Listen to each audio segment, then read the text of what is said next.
தென்னிந்திய சினிமாவின் மூத்த மற்றும் பிரபல நடிகை சௌகார் ஜானகி தனது 94வது வயதில் சென்னையில் காலமானார் என்ற செய்தி திரையுலகையும் ரசிகர்களையும் சோகத்தில் ஆழ்த்தியுள்ளது.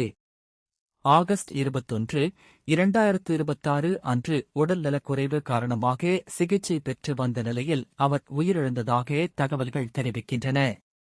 நடிகர் சங்கத் தலைவர் நாசர் அவரது மறைவை உறுதி செய்துள்ளார்.